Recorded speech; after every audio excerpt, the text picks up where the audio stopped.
Pada pertemuan kali ini kita akan membahas apa saja pembangkit tenaga listrik. Pembangkit tenaga listrik ini berasal dari sumber energi yang bisa diperbaharui. Jadi sangat ramah lingkungan, tidak merusak lingkungan ya. Kemudian kalian juga bisa merasakan atau menggunakan energi listrik ini di rumah kalian, sehingga barang elektronik baik itu HP dan juga laptop bisa kalian pakai karena ada sumber energi listriknya. Tapi sebelumnya kita akan belajar dulu atau mereview kembali materi-materi pada pertemuan yang lalu. Masih ingat kita belajar apa? Bentuk energi. Bentuk energi itu ada banyak ya, salah satunya energi panas.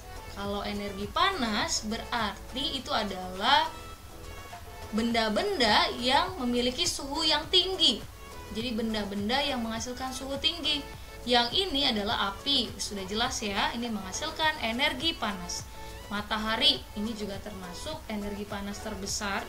Kemudian ada oven yang sering dipakai di rumah kalian. Lalu ada kompor listrik, ada setrika, lalu ada catokan rambut. Energi selanjutnya adalah cahaya. Energi cahaya berarti benda-benda yang menghasilkan cahaya. Sudah pasti ya, ini yang paling besar sekali dan secara alami ya, ini adalah matahari. Kemudian api, lalu televisi. Ini ada cahayanya sehingga gambarnya terlihat. Lalu ada lampu dan masih banyak lagi lainnya yang menghasilkan energi cahaya, benda-benda di sekitar kalian. Lalu energi bunyi ini berarti benda-benda yang menghasilkan bunyi atau suara, yang biasanya disebut juga dengan sumber bunyi. Ada energi bunyi, ini berasal secara alami ya, yaitu adalah petir. Nah, itu energi bunyi secara alami sekali. Ada juga melalui alat-alat musik yang merupakan sumber bunyi juga.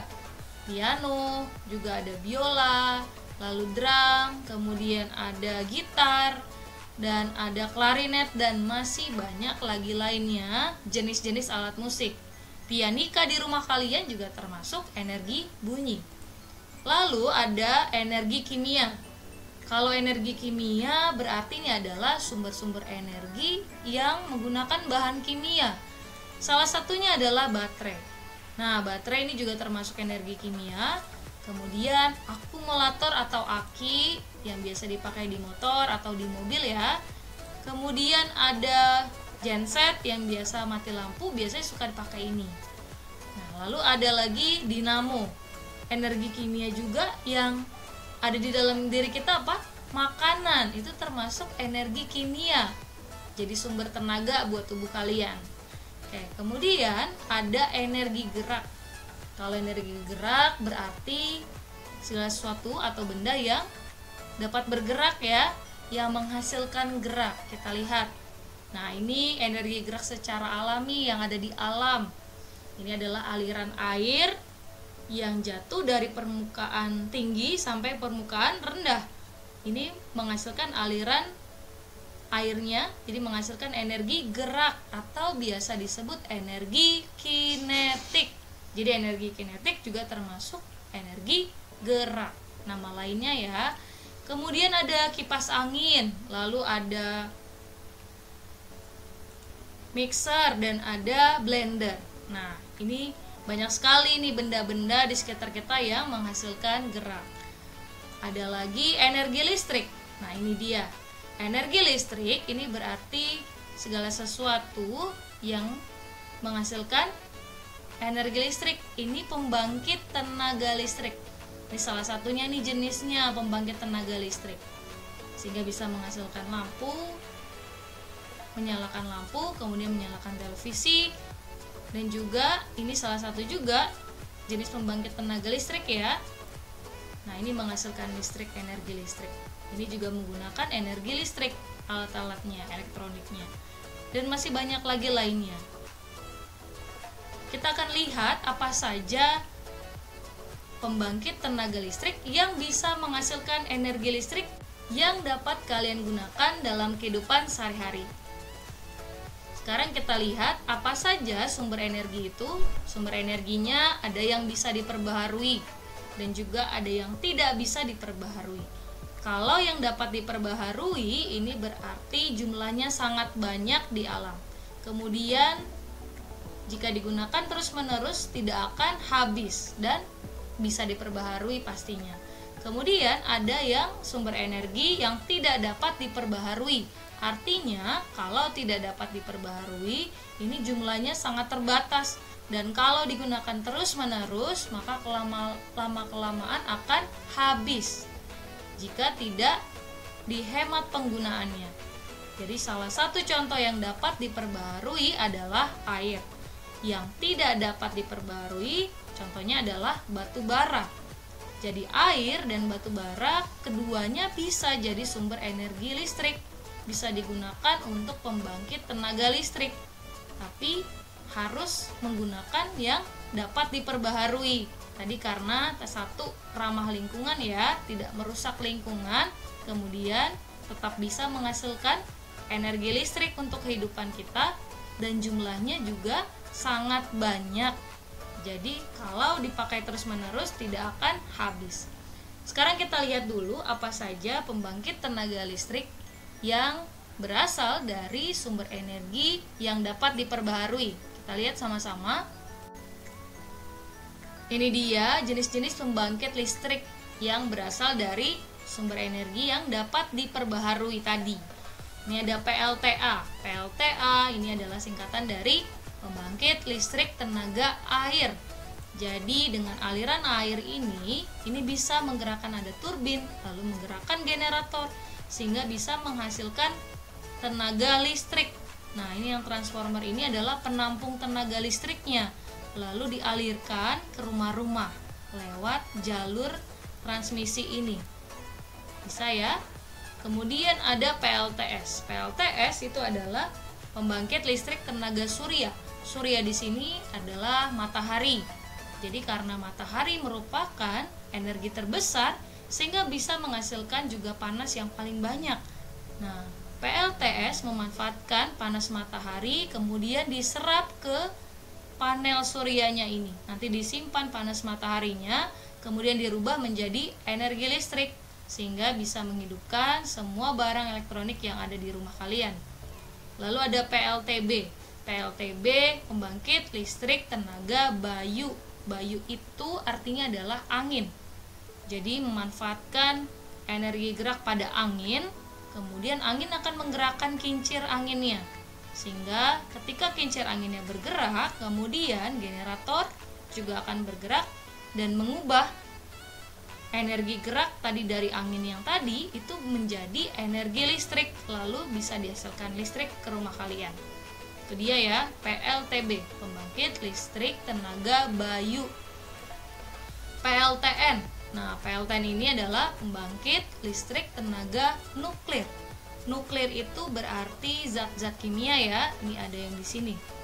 Ada cairan-cairan reaksi kimia yang sengaja dimasukkan ke dalam tabung besar. Kemudian reaksi kimia yang tadi itu akan menggerakkan turbin dan generator sehingga menghasilkan energi listrik. Kita ulang, PLTN adalah pembangkit listrik tenaga nuklir. Kalau PLTPB, apa itu?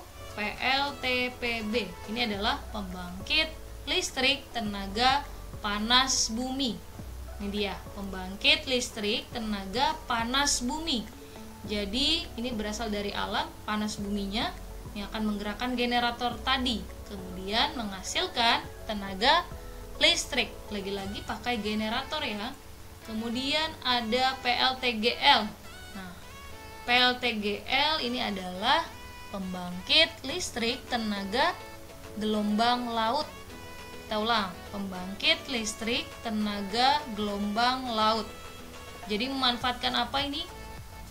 Gelombang air lautnya. Jadi gerakan gelombang air laut, ini ada alatnya dimasukkan ke dalam sehingga bisa menggerakkan generatornya.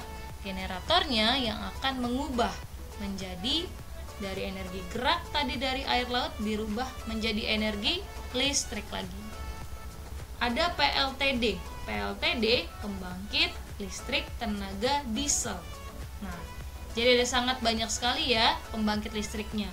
Kalau misalnya ada pembangkit listriknya sudah sangat banyak, nah ini akan disalurkan ke rumah-rumah dari pembangkit listrik, kemudian disalurkan ke gardu induk ini, lalu disalurkan lagi kemana? Gardu distribusi. Pernahkah kalian melihat tiang seperti ini? Nah, lalu akan ke trafo namanya. Pernahkah kalian melihat trafo ini? Lalu dialirkan kemana? Ke rumah kalian. Jadi karena prosesnya sangat panjang, jadi kita harus menghemat yang namanya energi, terutama di sini adalah energi listrik. Harus sangat dihemat ya. Jadi kalau misalnya kalian mau menggunakan listrik, hati-hati.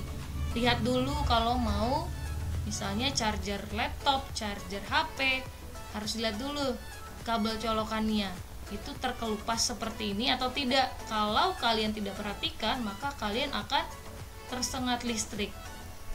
Kemudian dilap dulu bagian saklar kalau ingin mematikan atau menghidupkan lampu. Kalau ingin mencolok juga ya, ini juga sama, harus dilap dulu tangannya jika dalam keadaan basah. Apa yang terjadi kalau dalam keadaan basah? Ini dia, tersengat listrik juga. Apalagi ya.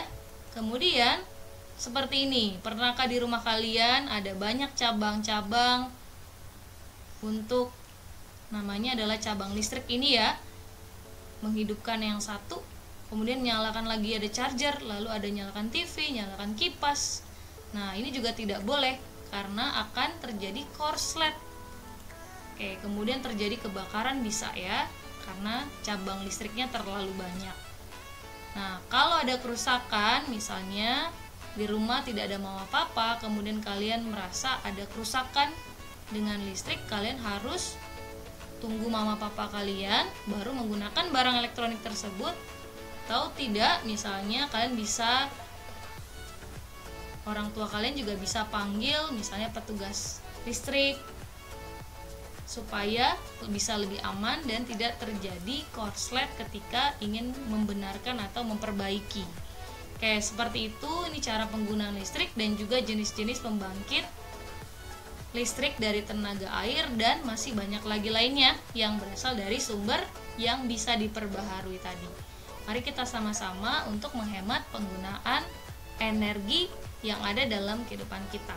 Oke, terima kasih. Kita akan bertemu lagi di sesi kedua.